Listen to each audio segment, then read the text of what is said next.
नमस्कार दर्शकों, मैं नैन्सी कुमारी और आप देख रहे हैं सनसनी रिपोर्टर। इस वक्त मेरी मौजूदगी आप देख रहे हैं रोहिणी में, जहां पर मेरे साथ मौजूद हैं गुलशन सचदेवा जी, जो कि मेन मार्केट के प्रधान हैं, रोहिणी मेन मार्केट के, जिनसे आज हम ये चर्चा करने वाले हैं कि कश्मीर में जो दर्दनाक हादसा हुआ उसके लिए इनकी क्या विचारधारा है।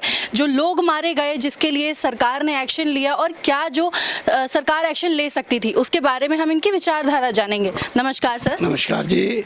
सर सबसे पहले मैं आपका थैंक यू करना चाहूँगी, आप अपना टाइम निकाला आपने हमारे लिए। और सर सेकंड क्वेश्चन मेरा ये रहेगा कि जो ये दर्दनाक हादसा हुआ उससे सभी लोगों का जो दिल दहल गया है, लोग बहुत डर भी गए हैं, प्रदर्शन भी कर रहे हैं, लेकिन आपकी क्या विचारधारा रहती है? क्योंकि आप जो है इस इलाके का पूरा मार्केट देखते हैं, बहुत एक रिस्पॉन्सिबिलिटी निभाते हैं, तो आपकी क्या विचारधारा रहती है? देखिए, ये ना एक पूरा नेशनल मुद्दा है, पूरा संसार इससे आहत है, खाली इंडिया नहीं, पूरे विदेशों से भी पूरा समर्थन मिला है इंडिया को, पूरा इंडिया साथ है।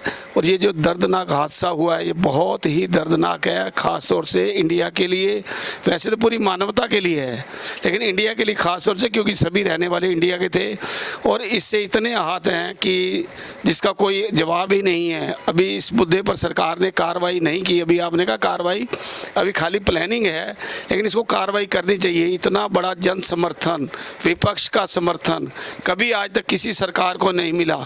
अगर हम अब भी उन पर कार्रवाई नहीं करते तो इसका मतलब हमारा फिर कोई होने का भी वैल्यू नहीं है या फ़ायदा नहीं है। अगर सर बात करें सरकार की, तो सरकार ने अभी जो बड़ा फैसला लिया वो पाकिस्तान को पानी देने से इनकार करा। मतलब कि एक जो बड़ी व्यवस्था जो सरकार के पास से जा रही थी पाकिस्तान तरफ, वो ख़त्म कर दी। उसकी वजह से भुखमरी हो रही है, वहाँ पर बिजली का प्रबंध नहीं हो पा रहा, पानी नहीं हो पा रहा, खेत सूख रहे हैं, उसकी वजह से बहुत नुकसान हो रहा है पाकिस्तान में। तो आपको क्या लगता है, सरकार का ये फैसला सही है? देखो, ये फैसला हो सकता है नीतिगत फैसला, लेकिन ये सब कुछ नहीं है। सिर्फ एक केवल उनके वो भुखमरी तो वहाँ आज से नहीं 70 साल से है। अगर कोई पाकिस्तान गया हो तो उसको पता होगा, वहाँ आज नहीं 70 साल से ही भुखमरी है। लेकिन एक खाली इससे काम चलने वाला नहीं है। कम से कम इसका बदला पीओके कश्मीर इंडिया को अपने कब्जे में लेना चाहिए। उसके लिए जो भी कीमत अदा भी करनी पड़े, चाहे हमें कुर्बानियाँ भी करनी पड़े, तो भी उसमें कबूल है हमें। जी, यहाँ पर सबसे ज़्यादा अपेक्षा जनता को होती है श्री नरेंद्र मोदी जी से, जो कि हिंदुत्व को सहारा देते हैं, उसी को आगे बढ़ाते हैं।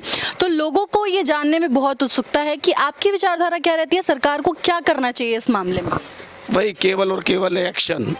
खाली प्लानिंग से बात नहीं चलेगी, नीतिगत फैसलों से काम नहीं चलेगा, व्यापार बंद करने से काम नहीं चलेगा। इससे कमर टूटती है, वो फिर खड़े हो जाते हैं। और इतना बड़ा हादसा, इसके लिए तो केवल और केवल एक युद्ध ही एक तरीका है, जिससे और कम से कम हम जो हमने खोया था पीओके वो हम वापस ले, तभी सभी को तसल्ली होगी, तभी जिनके शहादतें हुई हैं, जो मरे हैं, उनके परिवार वालों को भी सुख मिलेगा कि कम से कम हमारी कुछ तो फ़ायदा, हमारी शहादत किसी काम आई। नहीं तो बातें करने से तो काम चलने वाला है नहीं, खाली नीतिगत फैसलों से भी काम नहीं चलेगा। कम से कम उन पर एक्शन लेना होगा और कम से कम हमें पीओके को अपने अंडर में लेना होगा, इंडिया को।